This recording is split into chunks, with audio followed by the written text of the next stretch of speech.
안녕하세요. 오랜만에 뵙게 됐는데요. 그동안 책 원고를 정리하느라고 새로운 비디오 영상물을 올리지는 못했고요. 다만 오늘 지난 가을 한국물리학회에서 논문 발표회가 있었는데요. 그때 발표했던 내용 그 자료가 있어서 그 자료를 기반으로 하고 그 이전에 관련해서 3개의 영상물을 시리즈로 해서 올렸었던 내용인데요. 그것들을 좀 더 잘 다듬어서 요약 정리를 해서 오늘 영상물을 만들고자 합니다.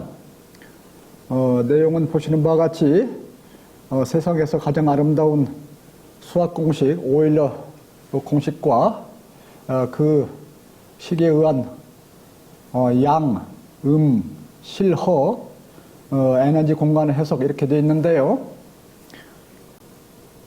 수학 공식에서 가장 아름답다고 하는 오일러 공식을 복소수 평면상에서 적용을 하면서 우주, 에너지 공간, 그것을 현대 물리학자들이 말하는 여러 가지 우주 공간 현상들과 같이 이어서 그리고 동양에서 오랫동안 이야기해왔던 음양 오행설과 연관시키면서 종합적으로 좀 더 밀도 있게 잘 정리를 해서 설명을 드려볼까 하고 있습니다. 내용이 좀 방대해서 자세하게 설명하기에는 몇 시간 가지고도 부족할 내용입니다만은 지난 시리즈로 올렸던 그 내용들을 보셨다고 전제를 하고 요약을 잘 정리를 해서 보여드리는 걸로 그렇게 할 테니까요. 그리고 가능한 한 중요 요점 위주로 정리를 해보겠습니다만은 시간이 좀 걸리더라도 차근차근히 그리고 좀 더 정확히 이해를 해주시기를 바라고요. 제 입장에서는 매우 독창적이고 아주 중요한 그러한 내용이라고 저는 보고 있고요. 들으시다가 좀 힘드시면 잠깐 쉬었다가 들으시고 이렇게 해주시면 고맙겠습니다.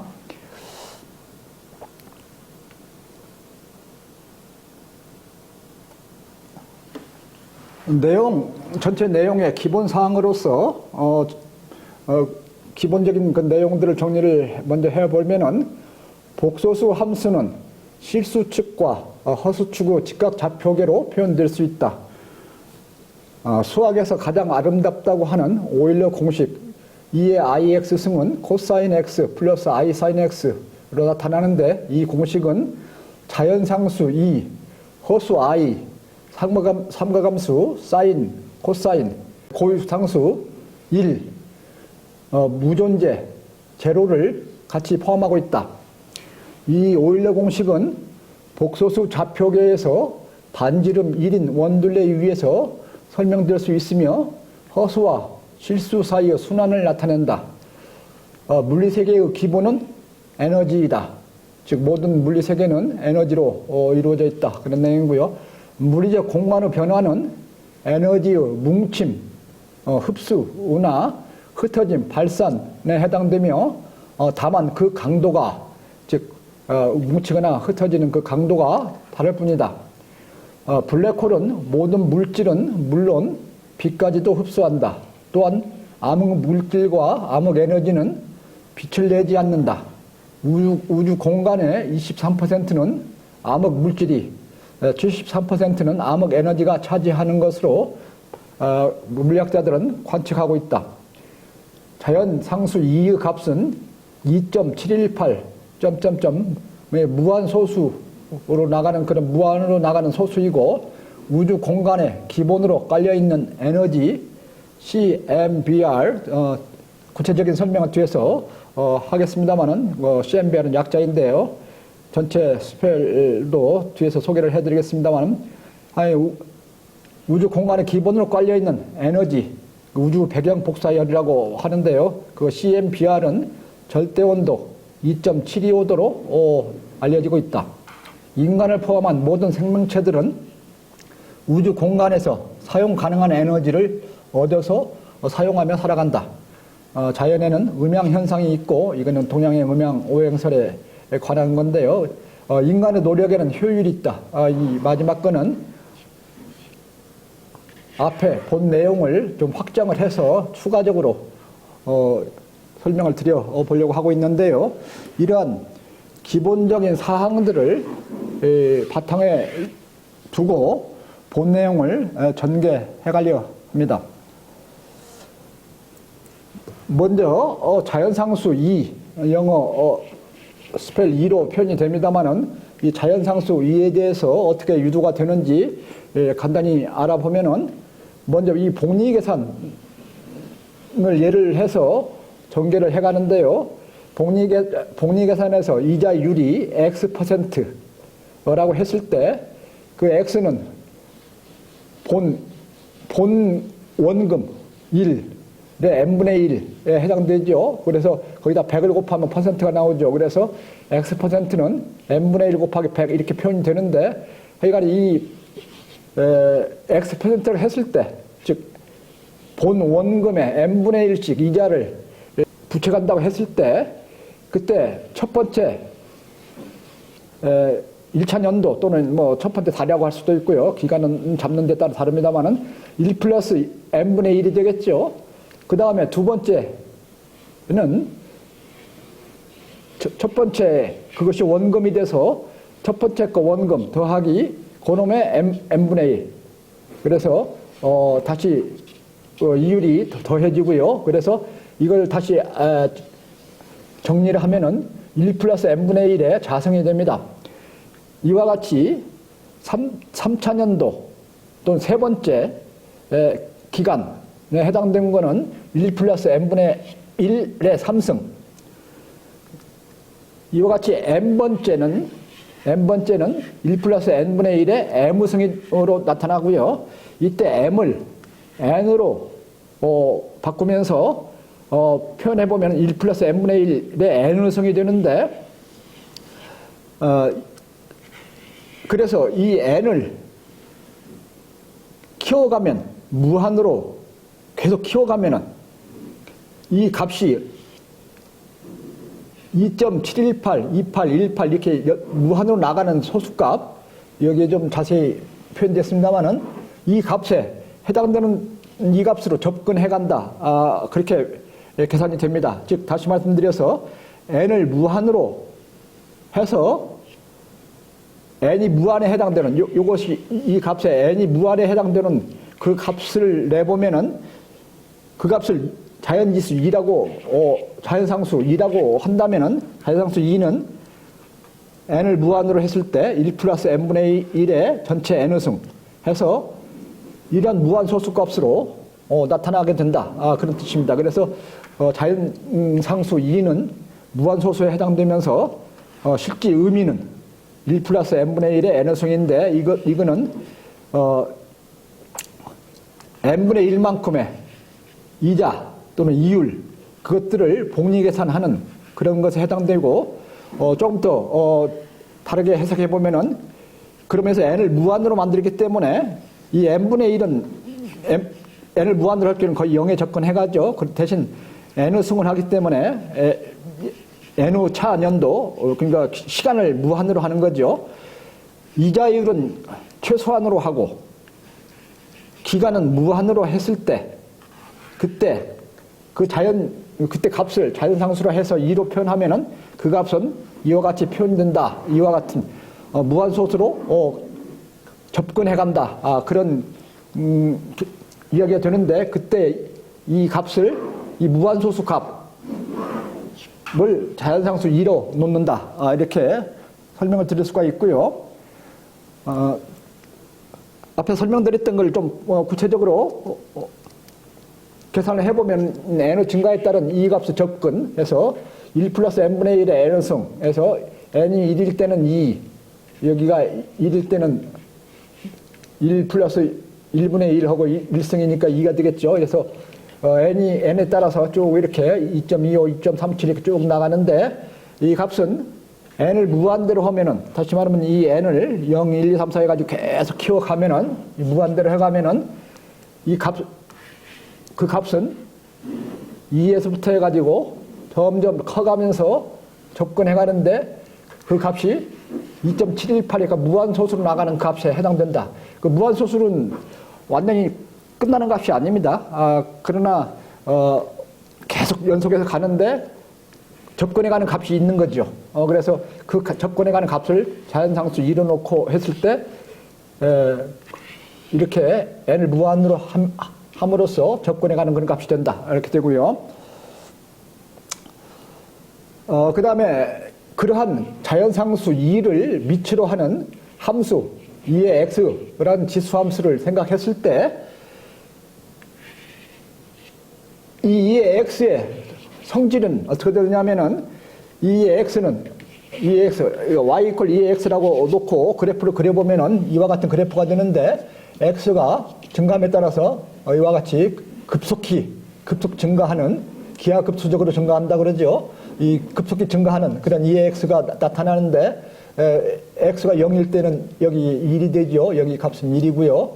그 다음에 하는데 이와 같은 거 2의 x 성 그래프가 되는데 그때 저 2의 x는 미분을 해보면은 그 미분 1차 미분이죠. 미분하면은, 미분하는 것은 x가 무한 아주 작은 값으로 증가했을 때 그 전체 함수의 증가분은 얼마인가로 비율로 나타내죠. 그래서 여기서는 델타라고 했는데 큰 델타 표시를 했습니다만 델타가 0을 적혀놨을 때 델타분의 x 플러스 델타 함수의 x가 아주 미세감 증가했을 때 그때 2의 x는 얼마나 증가하는가 하는 성분을 나타내는데 이렇게 표현되죠. 그래서 여기서 2의 x를 fx 대신에 대입을 하면 2의 x 플러스 델타 마이너스 2의 x 이렇게 돼가지고 2의 x를 뽑아내면은 델타분의 2의 델타 마이너스 1 해서 이 델타를 0으로 접근시키면 이 0분의 요놈이 0 해가지고 이 값이 해가지고 없애가지고 2의 x가 다시 나오죠. 그래서 미분을 해도 계속해도 똑같은 2의 x가 나오는 그런 성질을 갖게 된다. 그렇습니다. 그래서 자연지수함수는 계속 미분해도 같은 함수가 반복되는 그런 특징을 갖는다는 것이 되는데 이러한 자연지수함수는 공학은 물론이고 과학에서 그 여러 가지 물리적인 현상에서 이용되는데 방사성 동위원소 방감기, 세포 분열, 박테리아 번식 등 생명의 발생과 소멸, 여기에서 독립계산님 이런 자연 현상들을 수학적으로 해석하고 또는 어떤 공학적으로 실현하고 하는데 가장 보편적으로 사용되는 그런 함수가 된다는 그런 설명이 되고요.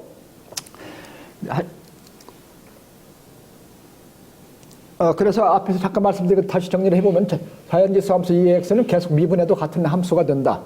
1차 미분해도 또 2차 미분해도 3차 미분해도 계속 같은 함수가 반복되는 거 그런 특징을 갖는데 이것은 물리적으로 어떤 의미를 가질까 좀 생각해보면 혹시 항구적으로 어떤 자연의 순환, 계속해서 자연 순환이 일어나는 그 미분한다는 의미는 순간적인 성장률, 순간적인 성장률을 의미하죠. 순간적인 성장률이 계속 같은 현상으로 같은 함수로 나타난다. 그런 의미라고 생각하는데 그건 자연의 어떤 변화할 때 기본을 이루면서 순환이 일어나는 그런, 근데 그것을 오늘 설명드리고자 하는 에너지 밀도, 공간의 에너지 밀도 차원에서 보면은 같은 에너지 밀도가 계속 반복되면서 에너지가 뭉치고 흩어지고 하는 것, 그러면서 우주의 공간 상태가 정해지는 것, 그래서 전체 평균 밀도는 동일한 값을 유지하면서 에너지 공간 분포가 일어난다. 그거 적용할 수 있는가 하는 그런 것이 되는데요. 그래서 자연지수 함수에 대한 것을 좀 더 알아보면은 반복순환한 다항식을 이렇게 표현할 수가 있는데요. 이건 테일러 공식이라고 합니다만은 EX 승은 1 플러스 X 플러스 2 팩토리얼분의 X 자승 플러스 3 팩토리얼분의 X 3승 4 팩토리얼분의 X 4승 뭐 이런 식으로 해서 연속 나가는 무한 다항식이죠. 이 다항식의 표현으로 설명할 수가 있는데 보시는 바와 같이 이 우측을 미분하면 다시 같은 함수가 되죠. 다시 말하면 우측을 미분하면 1을 미분하면 0이 되고요. x를 미분하면 1이 되고 이걸 미분하면은 x 자승이 되면 이제 2x가 되면서 2가 없어지면서 다시 x가 되고요. 해서 뒤에 거를 미분하면 앞에 것이 계속해서 앞에 것이 되면서 맨 앞에 거는 없어지고 뒤에 것이 되면서 다시 그 함수 자체가 되는 이런 다항식을 표현할 수가 있고요. 이 다항식은 이제 서메이션 합산하는 그 기호로 표현하면 이렇게 표현할 수가 있죠. n은 0에서 무한대까지 n 팩토리얼분의 x의 n승 이렇게 표현할 수가 있는데 이런 반복순환한 그 다항식으로 표현이 가능하다는 거고요. 그 다음에 이 변수를 x라는 변수를 허수 영역으로 확장을 하면은, 즉 다시 말하면 x를 ix로 하면은 이 x 대신 ix를 대입하는 것이 되죠. 그래서 대입하면은 1 플러스 x 대신 ix, 그 다음에 x의 자승이 되는데 여기서 ix의 자승이 되죠. is 전체 x의 자승이 되는데 이건 i의 자승, x의 자승이 되는데 i의 자승은 마이너스 1이 돼서 이렇게 마이너스가 되고요. 그 다음에 ix의 전체 3승은 i의 3승, x의 3승이 되는데 i의 3승은 마이너스 i가 되죠. 그래서 이렇게 되고요. i의 4승, ix의 4승, 전체 4승은 i의 4승, x의 4승이 되는데 그래서 i의 4승은 플러스 1이 돼서 이렇게 되고요. x 4승은 되고요. 이렇게 해서 표현되는데 그래서 이것을 순수한 실수 부분만, 이게 순수한 실수죠. 이것도 순수한 실수죠. 이건 허수고요. 허수 부분이고요. 이 실수 성분만 따로 모으고 허수 성분만 따로 모으면은 이렇게 되는데 이 실수 성분은 보시는 바와 같이 2 팩토리얼분의 x 자승, 4 팩토리얼분의 x 하승해서 짝수승하고 짝수 팩토리얼 항목들이 모아지고 허수 부분은 홀수승에다 홀수 팩토리얼 그런 성분들이 모아지게 됩니다. 그래서 참고로 이제 앞에 잠깐 i 이거는 앞에서 했던 거 정리를 좀 해드린 건데 i 자승은 마이너스 1이고 i 3승은 마이너스 i고요. i의 4승은 플러스 1이고 저는 고등학교 때 처음에 이 허수라는 개념이 나왔을 때 모든 그 수학 선생님들은 이 i는 허수이기 때문에 자연에 없는 수다. 그래서 무시해도 좋다. 이렇게 그냥 가르칩니다. 그리고 단순히 이런 정도로 가르칩니다만은 저는 그때 도대체 이 허수라는 건 자연에 없는 수인데 이렇게 영어로 보면 오퍼레이션 시킨다고 작용을 시키면은 음의 실수로 거쳐서 양의 실수까지, 즉 자연수로 나타나는 그 현상에 대해서 굉장히 신기하게 생각하고 이것이 도대체 무슨 의미를 가질까 여러 생각을 하면서 나중에 대학교 가서도 그 다음에 나중에 대학교를 나와서 연구하면서도 이것이 자연에 없는 수인데 자연에 있는 수로 나타나는, 다시 말하면 허수는 잠재하는 세계, 실수는 밖으로 드러나는 세계, 그런 뜻이 아닌가. 그래서 잠재하고 있다가 이것이 현실 세계 또 드러나는 세계로 나타나는 그런 의미를 갖는 거 아닌가 해가지고 그 확인을 했고요. 여러 가지 필터 디자인이니 또는 공학 회로 설계니 이런 것에서 그걸 확인했고요. 논문을 쓰면서도 이 허수들이 쭉 나타납니다만은 그 허수들이 이런 작용을 거치면서 쭉 전개가 되다가 마지막 결과식을 얻으면은 허수 부분은 떼어내고 실수 부분만 취하게 되는데, 그 의미는 실수 부분은 우리가 직접 이용할 수 있는 현실 세계 부분이고, 허수는 잠재하는 세계이기 때문에 우리가 직접 이용하지는 못하는 그런 걸로 저는 이해를 하는데, 그래서 논문을 쓸 때도 그렇게 쭉 전개를 하다가 이런 과정을 거치면서 나오는 결과식에서 실수 영역만 취하는 그런 식으로 되는데, 그런 의미를 갖는다, 저는 이렇게 보고 있고요. 이 허수를 복소평면에서 앞으로 뒤에서 설명을 드리겠습니다만은, 복소평면에서 해석할 때는 이 허수 i를 곱할수록 회전을 하게 되는, 복소평면상에서 90도씩 회전을 하게 되는 그런 효과가 나타나게 됩니다. 이건 뒤에서 확인을 더 해보고요. 삼각함수를 다항식으로 표현하는 것을 앞에서 이렇게 전개를 해드렸는데, 이게 짝수, 실수 부분이죠. 짝수성의 짝수 팩토리얼로 표현되는 실수 부분, 이게 허수 부분인데, 이 실수 부분은 코사인에 해당됩니다. 코사인 x에 해당됩니다. 이 부분 코사인 x에 해당되고요. 이 부분은 사인 x에 해당되는데, 그래서 이제 이 다항식을 이렇게 소메이션 기호를 이용해서 간단하게 표현한 방식이 있습니다만, 이건 그대로 두고요.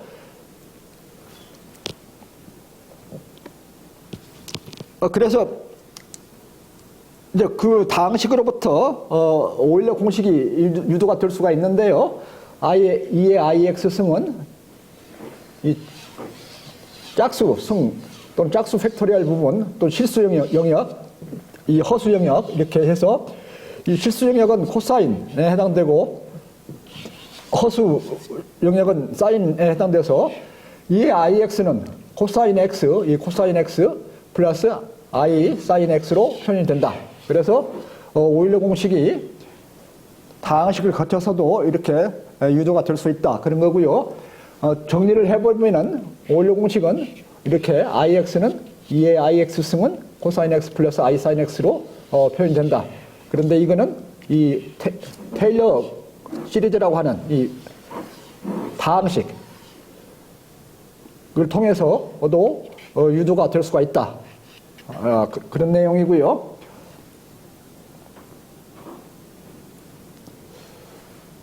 오일러 공식을 다시 음미를 좀 해보면은, 앞에서 간단히 설명을 드렸습니다만, 2의 ix 승은 코사인 x 플러스 i 사인 x. 이때 그 x를 파이로 하면은, 파이는 원주율이죠. 원주율, 이제 원상에서는 180도에 해당되고, 실제 원주율이라고 하는 것은 원에 있어서 원 둘레가 반지름의 몇 배에 해당되는가, 또는 지름의 몇 배에 해당되는 지름에, 그것이 해당됩니다만, 그 원줄입니다만은, 그래 파이가 180도라고 하면은 뒤에서 이제 보시겠습니다만은, 그 복소평면상에서 원을 그렸을 때 180도라면은 완전히 양의 실수에서 음의 실수로 넘어가는 180도 도는 그런 걸 말하는데, 그때 파이를 x를 파이로 하면은 코사인 파이는 마이너스 1이 되죠. 그리고 i 사인 파이는 사인 180도는 0이 돼서 이건 없어지고요. 그래서 이것이 마이너스 1. 근데 2의 i 파이는 마이너스 1이 되는데, 마이너스 1을 이쪽으로 이동시키면은 이런 식이 되죠. 그래서 보통 사람들은 이 공식 보면서 굉장히 신기하게 생각합니다만, 이렇게 관계가 있고요. 이 식은 자연상수 2, 앞에 설명드렸었죠. 그 다음에 허수 i, 삼각함수 사인, 코사인, 고유상수 1, 아이덴티티라고 하죠. 무존재, nothing, 아무것도 없다는 제로, 이런 것들을 같이 포함하면서 어떤 순환하는 그런 개념을 내포하게 된다. 그러면서 동시에 허수와 실수 사이에 순환하는 그런 의미를 안에 갖고 있다. 단순히 실수 사이에서만 순환한 게 아니고 허수와 실수 사이에 순환하는 그런 식을 이 오일러 공식이 갖고 있다. 그런 내용이 되고요. 그래서 이제 오일러 공식을 복속평면에다 적용하기 위해서 먼저 복속평면을 알아보면은 영어로 컴플렉스 플레인이라고 합니다만은 이 가로축을 실수축으로 보고요. 실수축. 그다음에 세로축을 허수축으로 보고 이게 리얼, 그다음에 이미지너리에서 이제 IM 이렇게 뭐 간단히 표현했습니다만은 그래서 교차하는 지점은 제로가 되고요. 오른쪽, 실수축의 오른쪽은 양의 실수, 왼쪽은 음의 실수, 위쪽은 양의 허수, 아래쪽은 음의 허수가 되겠죠. 그래서 이게 허수축의 양, 허수축의 이게 실수축, 실수의 양, 실수의 이렇게 되겠죠. 그래서 이렇게 이것을 복속평면이라고 하고요. 이렇게 복속평면을 하고 정의를 하고 그 다음에 이 복속평면상에서 반지름이 1인 그런 원을 생각해 보면은 이 원에 속하는 모든 점들, 이 점들은 오일러 공식에 의해서 표현됩니다. 반지름이 1이기 때문에 예를 들어서 여기 하나 이 점을 잡는다면은 이 점으로부터 여기까지 벡터, 이 벡터는 이게 각도를 이제 파이라고 표현하면은 이 벡터는 코사인 요놈이고요. 이게 코사인 요놈 플러스 사인 이렇게 되겠죠. 그래서 요놈에다 요놈 더하면 이 벡터가 나오죠. 이 반지름이 1이기 때문에 요놈분의 요놈은 코사인 자체가 되고요. 요놈분의 요놈 사인이 돼서 이렇게 되죠. 그래서 이런 식이 성립하고요. 코사인 자승에다가 사인 자승 더하면 밑변의 제곱 더하기 높이의 제곱은 밑변의 제곱 더하기 높이의 제곱은 이 빗변의 제곱 1인 것이 나오고 이런 것이 성립이 되는데 이건 기본적으로 그냥 제가 그냥 써본 거고요. 아니 복속평면이라고 하면은 가로축은 실수축, 실수양, 실수음, 세로축은 허수축으로 표현되는 그런 것을 복속평면에 한다. 거기에서 오일러 공식을 이렇게 할 수 있는데 이건 이제 설명을 더 드리겠는데요. 이 오일러 공식과 복속평면 관계 앞에서 잠깐 설명드린 내용인데요. 이게 어느 지점을 생각했을 때 이제 반지름이 1이기 때문에 여기는 1, 여기 마이너스 1, 여기는 i입니다. 그 다음에 여기는 마이너스 i가 되고요. 그 다음에 1미, 2미의 점, 한 점을 선택했을 때 이 벡터는 앞에서 말씀드린 것처럼 이에 i파이라고 하면 코사인 파이 더하기 i 사인 파이, 여기는 i 성분이기 때문에 i를 앞에 넣는 겁니다. 그래서 i 사인 파이 이렇게 해가지고 코사인 파이에다가 i 사인 파이 벡터를 더하면 이 벡터가 나오죠. 그래서 벡터 합으로 이렇게 표현하는데 모든 점들은 이와 같이 표현할 수가 있습니다. 이 식으로. 다시 말씀드리면 이 오일러 공식은 복속평면상에서 반지름이 1인 원 둘레에 있는 점들의 집합을 표현한 식이다. 이렇게 이해를 하시면 되고요. 그 다음에 그래서 이 식이고 그 다음에 여기서 i 파이 x가 파이 값을 가질 때는 이 파이가 쑥 회전해서 180도 왔을 때 180도 각도로 180도고요. 여기에 코사인 파이는 마이너스 1이 되죠. 코사인 180도니까요. 마이너스 1이 되고 여기는 제로가 되고요. 그래서 아까 앞에서 말씀드린 것처럼 이 항목만 남아서 마이너스 1이 이쪽으로 가면은 이런 식이 나온다. 이렇게 설명을 드릴 수가 있고요. 그래서 이것을 이제 에너지 밀도, 공간상, 우주 공간의 그 에너지 밀도, 변화에 대한 그런 공간 모델로 이제 확장을 적용을 해보는 것이죠. 그랬을 때 보면은 이 가로축은 이제 실수축이 되고요. 실수축이 되고 이게 허수축이 되는데 가로축의 실수축에서 양의 실수는 빛을 발산하는 영어로 emitting이라고 표현했습니다만은 빛을 발산하는 그런 것이 되고,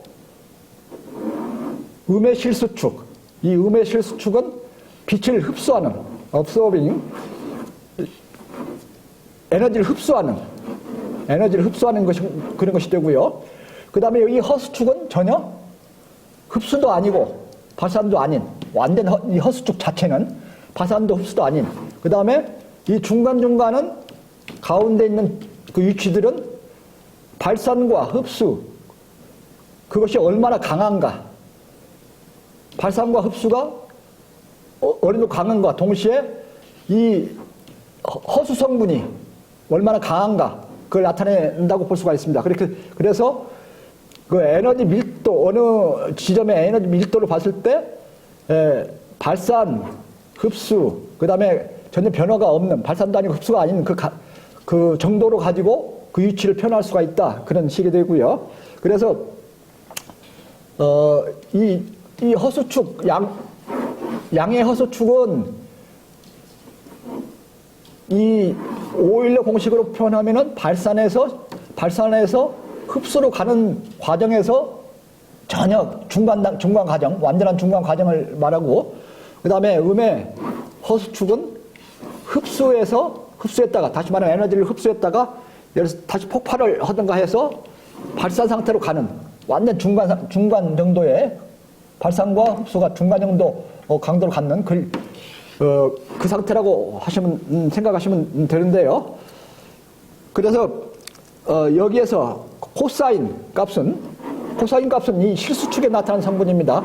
실수에서 양의 실수로 나타나냐, 음의 실수로 나타나냐 할 수가 있는 건데, 하여간 그 실수축에 나타나는 성분이 코사인이고 허수축에 나타나는 성분이 사인이다, 이렇게 생각하시고, 그다음에 이 코사인 값은 밀도가 변화하는 성분, 이건 흡수냐 발산이냐 밀도가 변화하는 성분이고, 사인 값은 허수 값으로서 불변하는 성분, 밀도가 불변하는 성분. 그래서 밀도가 변화하는 것에 대한 불변한 강도, 다시 말하면 코사인분의 사인, 그 탄젠트가 되겠죠. 이 탄젠트 값은 강도가 되겠죠. 어느 정도 변화하는 강도로 표현할 수가 있을 것입니다.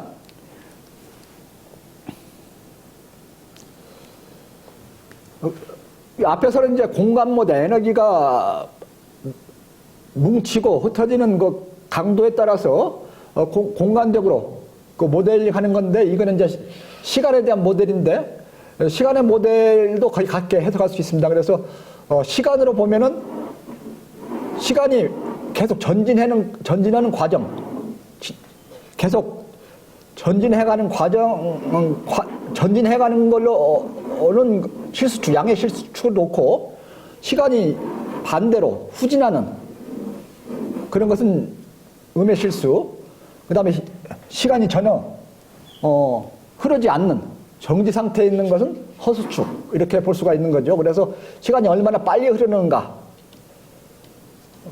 앞쪽으로 빨리 흐르는가, 뒤쪽으로 빨리 흐르는가, 그 다음에 얼마나 정지 성분이 강한가, 그런 것들을 다 이 시간에 빨리 흐르고 늦게 흐르고 하는 것들을 이렇게 복소 평면상에서 모델링 할 수 있다, 그런 내용이고요.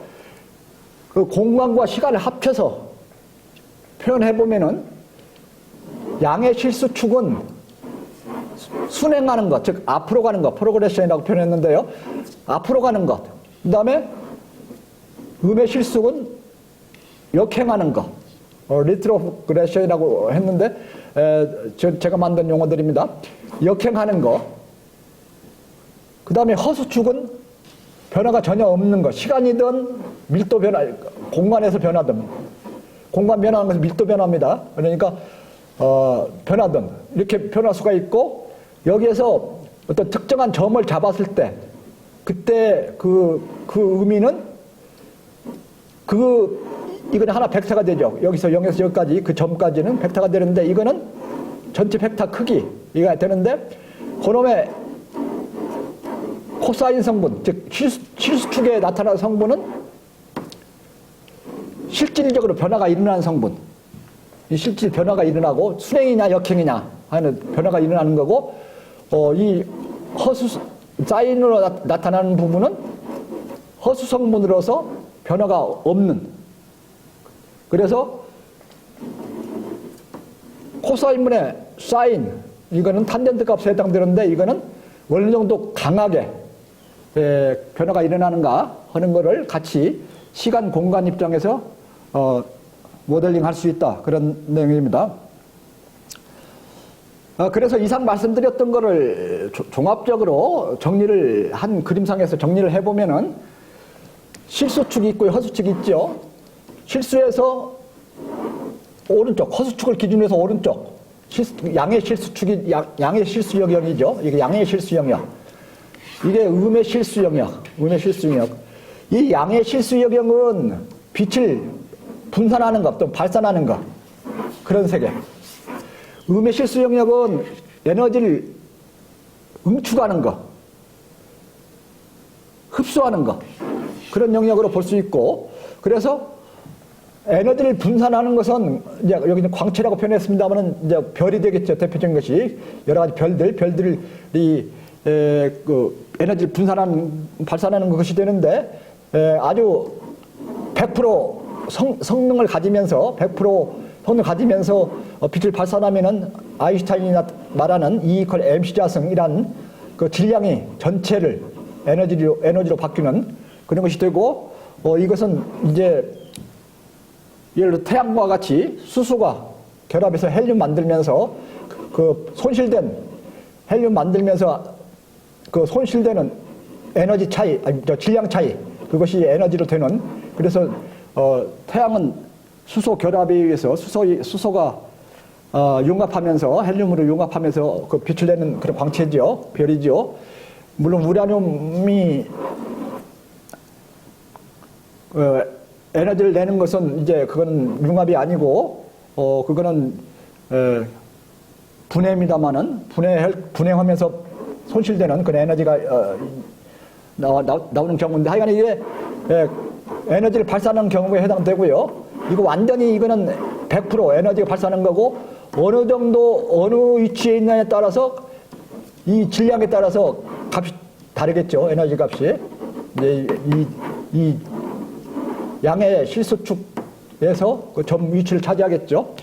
그 다음에 이쪽은 완전히 응축하는, 그거는 블랙홀에 해당되겠죠. 모든 물체뿐만 아니라 물질, 빛까지 다 빨아들이는 그런 것이 되고, 그 다음에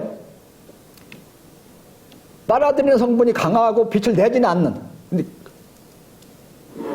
그러나 블랙홀은 아닌 그런, 저는 그걸 암흑물질로 약간 보고 있는데요. 끌어당기기는 하는데 빛까지 끌어당기지는 않고, 그러나 잘 보이지 않는, 그리고 그거는 빛을 안 내는, 그것은 이제 암흑물질이라고 하는데, 현대 물리학자들, 천문학자들 이야기로는 거의 우주 공간의 23%를 이렇게 차지한다고 그러죠. 그래서 이 본래의 4개의 영역으로 나눌 수 있는 그런 평면을 다시 대각선을 이용해서 이렇게 나눠보면은 이 빛을 응축하는 성분이 비교적 강한, 여기 완전한 강한 것은 블랙홀에 해당되고요. 이 부분에 해당되는 것들은 암흑 물질이지 않느냐, 저는 이렇게 보고 있고요. 이 부분은. 그 다음에 이 빛을 내는 것 아니고 그냥 에너지가 발산도 아니고 흡수도 아닌 어느 정도 이렇게 있는 것, 그런 상태, 에너지. 그건 암흑 에너지에 해당된다고 저는 해석을 해보려고 하고 있는데요. 그 암흑 에너지가 73%라고 그러는데 이 부분 또는 이 부분에 해당되지 않느냐, 저는 그 정도로 보고 있고요. 그래서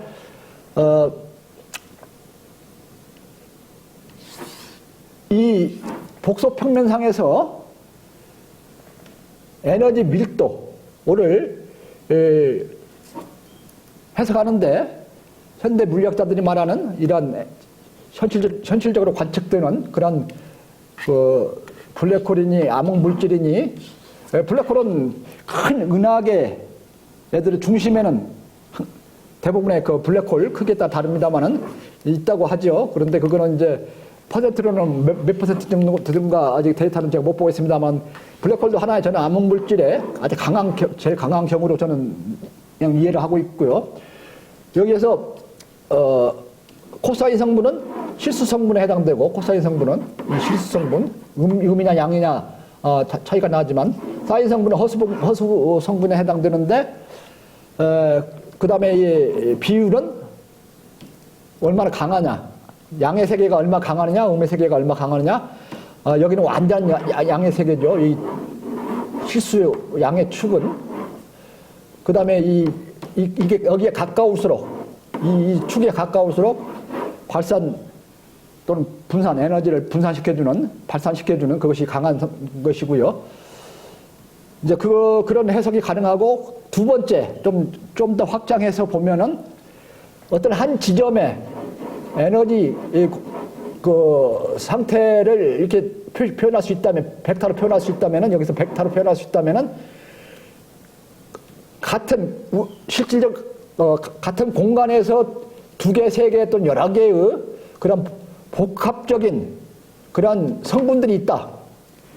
예를 들어서 블랙홀도 있고 빛을 내는 그런 별도 있고 그럴 때 그 같은 위치에 있다. 그럴 때 전체 그 공간에 그 위치의 공간의 성분은 각 벡터들의 합으로 표현이 된다.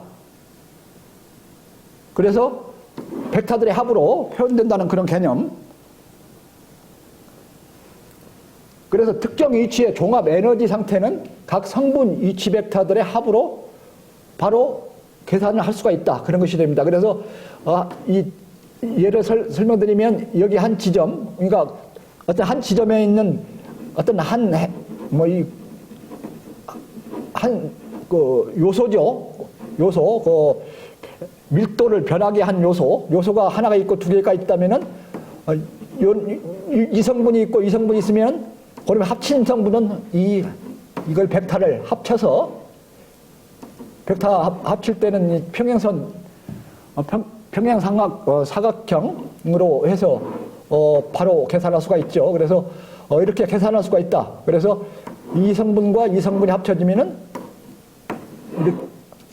이렇게 돼서 이 성분으로 되죠. 그래서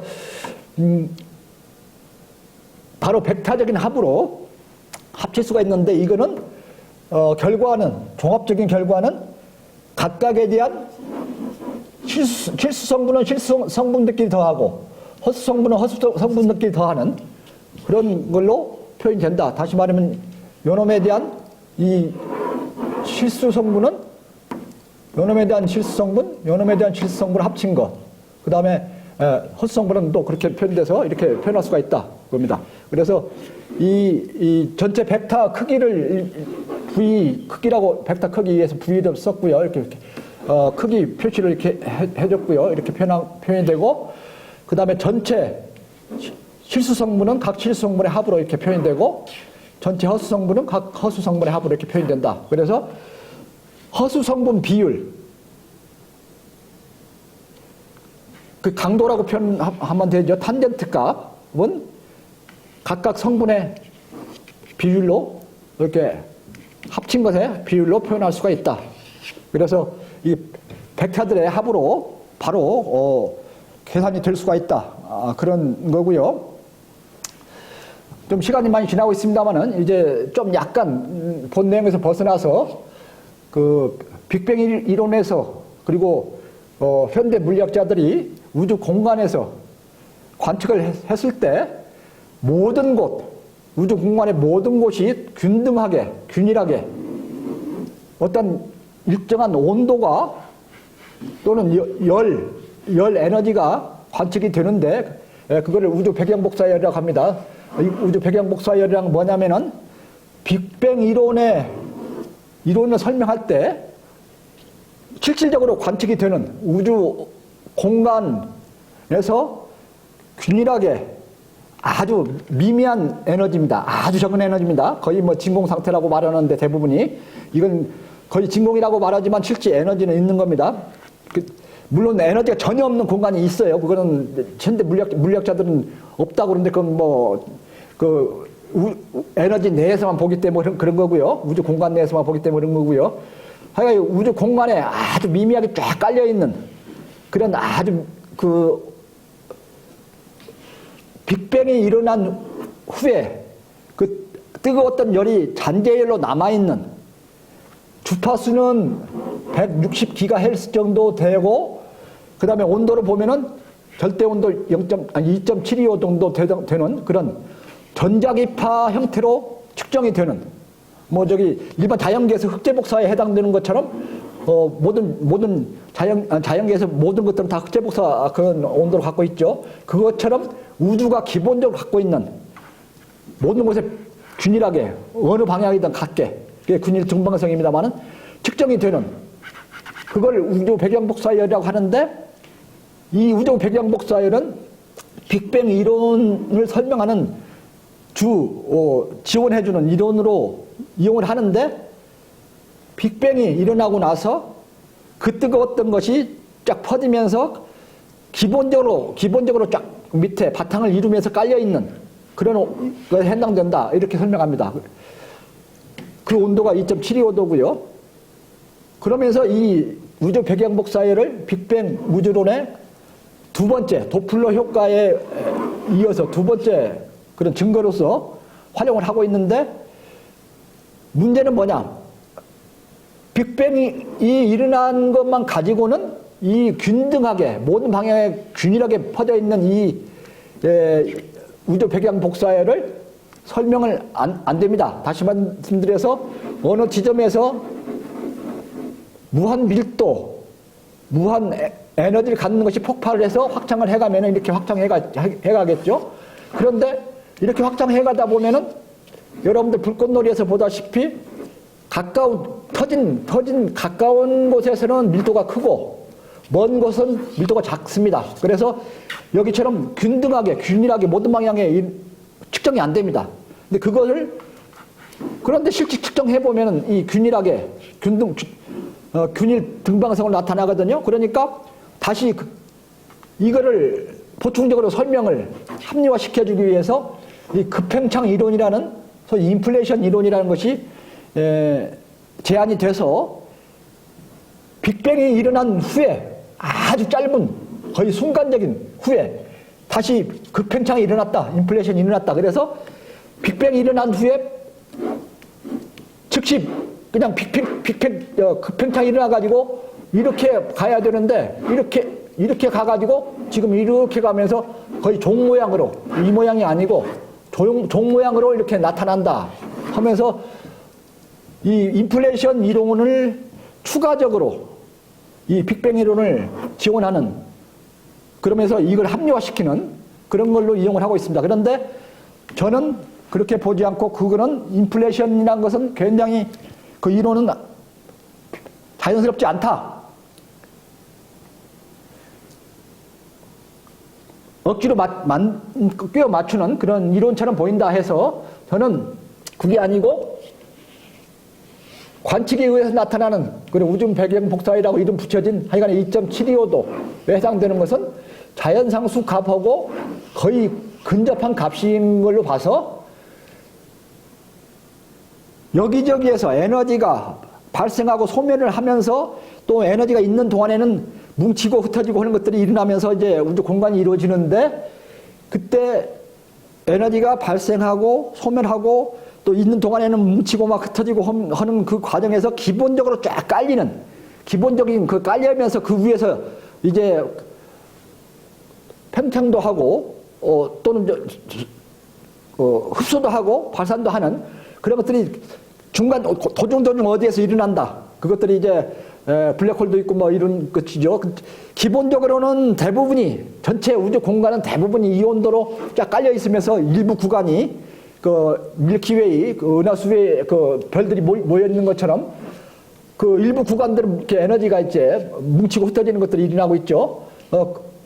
그렇다. 그래서 이 우주 배경복사열이라고 이름 붙여진 이 온도는 측정해서 나타나기 때문에 맞는 것인데, 이 온도는 자연지수 값하고 거의 자연상수 값하고 비슷한 걸로 봐서 항상 이 값은 유지가 되면서 유지가 되면서 그 위에서 특수한 경우로서 에너지 흡수, 팽창이 밀도에 따라서 위치마다 그런 것들이 일어날 수가 있다. 저는 그렇게 보는 겁니다. 그래서 억지로 인플레이션 이론 또는 급팽창 이론 그다음에 빅뱅 이론을 만들지 말고 에너지는 여기저기서 발생 소멸이 항상 있다. 한 번에 딱 만들어서 터지는 것은 맞지 않다. 하나의 프로세스는 아니다. 우주 전체가 하나의 프로세스로 한 번 에너지가 뭉쳐서 있다가 그것이 한 번 터져서 확장만 해간다. 그건 틀린다. 저는 굉장히 그게 부자연스럽다 해서 빅뱅설의 빅뱅설은 불완전 이론에 해당된다 해서 7가지 이유를 구체적으로 제시를 하고 있고요. 그래서 완전히 빅뱅설이 완전히 틀린 건 아닌데 일부적으로 적용할 수 있는 일부 양의 세계, 빛이 발산하는 양의 세계를 중심으로 해서 주로 설명하고 있는 아까 저기 복소평면에서 보면은 양의 실수축이죠. 그런 이론에 해당되지 그것이 전체 우주에 적용될 수 있는 개념은 아니다. 저는 그렇게 보고 있는 거죠. 그래서 빅뱅설이 말하는 그런 단일 프로세스, 우주 전체를 하나의 프로세스로 보는 한 번에 만들어져갈 팽창만 해가는 그런 과정으로 설명해서는 안 된다 하는 것인데, 이거 그 구체적인 이유로 좀 더 여러 가지 이유로 해서 7가지 이유를 제시를 하고 있습니다. 그러면서 동시에 우주 공간에서 측정되고 있는 이 값, 참고로 말씀드리면 이 우주 배경 복사열은 펜지어스라고 하는 또는 그 미국 벨랩에 근무했던 그 통신 안테나를 만드는 그런 엔지니어가 안테나를 세워서 이제 통신을 하려면 전파를 주고받아야 되죠. 그런데 안테나를 설치하면은 항상 모든 방향에서 거의 같은 값으로 이 잡음이 잡히는 거예요. 잡음. 이만큼의 잡음. 그래서 이게 왜 이런 잡음이 계속 잡힐까? 모든 방향에. 그래가지고 이거 가지고 노벨상 받았죠. 그것이 이제 나중에 우주 배경 복사열이다. 그거는 빅뱅이 일어나고 난 뒤에 잔재로 남아있는 거다. 이렇게 해석을 하고 있는데 저는 거기에 맞지 않다고 보는 거죠. 하여간에 그 측정 자체는 맞는 거고요. 그래서 하여간 우주 배경 복사열이라고 하는 이것까지도 복소평면상에서 자연재수 이값하고 관련시키면서 해석할 수 있는데 억지로 빅뱅설과 연결시켜서 이렇게 해석하는 것은 자연스럽지 않다. 저는 그렇게 보고 있고요. 그 다음에 조금 더 이제 복소평면상의 그 해석을 확장을 해서 그 인간이 노력한 성과 또는 어떤 기계의 효율, 그걸 해석하는데 복소평면상의 분석을 그대로 이용할 수가 있다. 그런 내용인데요. 보시면은 양의 실수축, 이거는 효과, 일의 효과, 사람이 일을 하는 효과, 또는 기계의 효과, 효율, 효능이죠, 효능. 그 다음에 음의 실수는 역효과, 무슨 일을 했는데 반대 효과가 나타나는 역효과. 이거는 원했던 효과고요. 이건 역효과고. 그 다음에 허수축은 헛수고에 해당되는데 양의 실수 다 헛수고죠. 헛수고인데 이제 앞에서 말씀드린 것처럼 약간 성질이 다릅니다. 하여간 그건 이해하시고, 그래서 이 어느 한 지점이라고 하면은 그놈의 벡터 성분이 이제 R로 여기서는 표현됐습니다만 앞에서는 이제 V로 표현됐는데, 이거는 이제 전체 노력한 거, 노력을 요만큼 했으면은 그놈의 코사인 값, 이 코사인 값, 즉 실수축에 나타나는 코사인 값은 노력의 성과, 얼마나 성과가 실제 있었는가 하는 거고, 그 다음에 그 노력한 것의 허수축의 성분, 사인 X는 헛일, 헛수고한 거, 헛수고한 성분, 그것이 되고, 그래서 노력한 거가 실질적으로 효과가 나타난 거, 그 다음에 헛수고한 거, 그 다음에 그 비율로 나타나면 효율이 되겠죠. 탄젠트 값으로 오면 효율이 되겠죠. 그래서 효과분의 헛수고 나타나고, 이것이 이제 이 역효과까지도 같이 설명할 수 있는 이쪽에도 있을 수가 있겠죠. 그래서 역효과로서 얼마나 역효과가 나타났고 거기에 헛소금 성분은 어느 정도인가 하는 걸 해석하는데도 이용할 수 있다.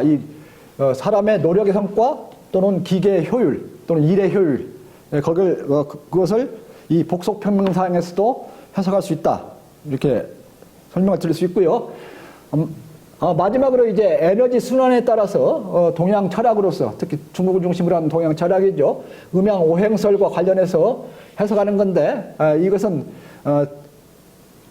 구체적으로 설명하려면 굉장히 시간이 많이 걸립니다만은 하여간에 옛날에 음양 오행설은 과학이 발달이 안 됐을 때 이 자전이라든가 그러니까 낮과 밤 매일 낮과 밤이 일어나는 거 그다음에 1년이 일어나는 거 사계절 일이 일어나는 거 그 공전에 의해서 일어나죠.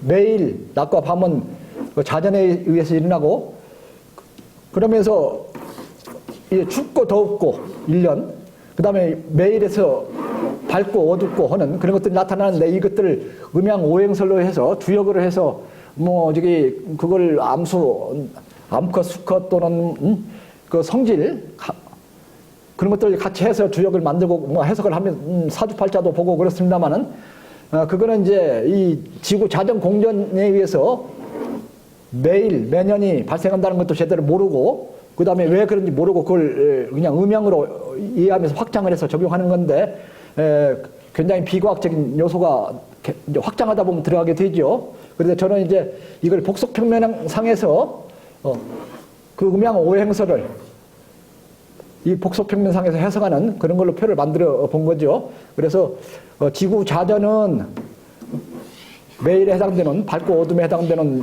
그리고 낮과 밤, 지구 공전은 사계절, 그 다음에 이렇게 돼서 양의 실수축은 여름하고 매일로 보면 정오, 1년으로 보면 여름, 양의 허수는 해가 지는 것 가을, 음의 실수는 자정, 겨울에 해당되고 이렇게 해가지고 풀 수가 있다. 그 다음에 생명의 삶에서 청춘을 거쳐서 늙고 죽고 탄생하고 하는 이 과정을 양의 실수, 양의 허수, 음의 실수, 음의 허수와 관련시켜서 이렇게 해석할 수 있고 그 다음에 앞에서 잠깐 얘기한 것처럼 이해 득실 또는 앞으로 진행하는가 또 뒤로 역행하는가 하는 거 관련된 진척이 이루어지는가 또는 퇴보가 이루어지는가 이득이 발생하는가 또는 손해가 발생하는가 하는 거 이거 그 다음에 이제 행복감 정도에서 자유와 속박, 금욕, 제한 뭐 이런 관련해서 이거 이제 쾌락하고 고행 관련해서 해석하는 건데요. 이건 참고로 여러분들 혹시 자세히 한번 들여다보시고요. 좀 간단히 더 추가적으로 설명드리면은 코사인 함수는 우함수이면서 실수 영역에서 음양 대칭이 일어난다 그랬죠. 음양 대칭. 이거는 밝음과 어둠, 정오 자정, 더위 추위, 여름 가을, 기쁨 슬픔, 감정, 이해 득실 그 손해 또는 진척하고 퇴보, 행복 불행 하는 이런 것들 인간이 겪는 감정 또는 인간이 겪게 되는 그런 현상들과 같이 설명할 수 있는 건데 그리고 이제 코사인 성분은 이런 것들이고 사인 성분은 허수 성분으로서 그 중간값들에 해당된다. 이렇게 저는 해석을 하고 있고요. 전체를 한번 시간이 나시면은 음미를 해보시고요. 혹시 더 자세한 것이 궁금하시면은 댓글로 해서 토론하셔도 좋고 저에게 전화나 이메일로 질문하셔도 좋고요. 그래서 종합 정리를 이제 마치는 건데요. 제가 지금까지 해왔던 소위 저는 진리 아카데미라고 하면서 유니소피라고 하죠. 모든 학문을 통합한 그래서 일치시키는 수학, 과학, 철학 이것들을 하나로 이어서 전혀 모순이 없이 설명하는 그런 것으로 지금까지 설명을 해봤고요. 그 과정에서 상가감수, 자연상수, 자연지수, 허수, 오일령 공식이 수학적인 그런 것들이 중학교 때 에서 쭉 배워오면서 이제 확장을 해왔고, 그 다음에 실질적으로 자연 전자공학을 하면서 회로망 이론, 그 다음에 회로 설계, 필터 설계라든가, 그 다음에 전력 전송 이런 것들 실질적으로 실험도 하고 가르치면서 허수 성분에 대한 그런 이해를 했고요. 그 다음에 이거를 좀 더 이제 물리 또는 자연 그쪽으로 확장을 해서 에너지 순환, 지구 공전 자전, 음양 오행설 이런 것까지 확장해서 같이 이해를 하는 그런 과정을 쭉 겪은 거죠. 그러면서 수학, 과학, 철학을 같이 통합하는 그런 것이 이루어지고 있고, 이거는 이제 플라톤이 말하는 동굴의 그 죄수 그런 입장, 또 그리고 그 입장에서 보면은 같이 연관시켜서 설명할 수가 있고요. 또 하나는 이치, 전혀 무형적인 상상 옳은 이치, 그 세계, 이건 이상의 세계, 이상적인 세계이고 잠재적인 세계죠. 동굴의 세계는 이상 세계와 그 현실 세계를 설명하고 있죠. 그 다음에 그런 물리 세계, 현실 세계, 생명의 세계, 이런 현실 세계, 물리 세계와 이치의 세계, 이 관계를 종합적으로 설명할 수가 있다. 그 오일러 공식 하면서 지금 설명드린. 그 다음에 더 확장을 하면은 그것이 천문학자들이 말하는 항성, 블랙홀, 암흑물질, 암흑에너지, 이거 퍼센트까지 이루면서 어떤 의미를 갖는가, 에너지 공간 같이 연관시켜서 이해할 수 있다. 그것입니다. 그래서 제 생각 발전 과정이고요. 그 다음에 모든 것을 하나 통합해서 철학을 하고 있는 관점입니다. 이것은 이제 생명이 살아간다는 것은 이런 에너지 순환에 있어서 인간이 이용할 수 있는 그런 상태의 에너지를 얻어서 쓰는 그런 것이 삶이 된다. 즉 음식으로도 먹든가 또는 뭐 햇빛을 직접 받아서 따뜻함을 유지하든가 이런 것들 다 인간이 이용할 수 있는 에너지, 뭐 블랙홀 같이 완전 에너지를 흡수하는 곳에서만 인간이 살 수 없지요. 그래서 그렇다고 돌을 바로 먹을 수는 없고요. 소화를 못 시키니까 그렇죠. 하여간 인간이 활용할 수 있는 에너지 상태에 있는 것을 얻어서 쓰는, 그래서 육체적인 삶이 이루어진다. 그런 내용인데 하여간이 상당히 내용이 방대합니다만은 간단히 이렇게 종합적으로 설명을 드렸습니다. 굉장히 방대하지요. 몇 시간 뭐 아주 구체적으로 자세하게 하다 보면은 아마 20시간 갖고도 부족할지 모르겠죠. 제 철학의 가장 핵심이 되면서 중요한 독창적인 그런 내용이라고 생각돼서 재정리를 했고요. 여러분들 이해하시기 어려우면 천천히 반복해서 보시면서 많은 토론이 있었으면 좋겠습니다. 이상으로 마치도록 하겠습니다. 네, 감사합니다.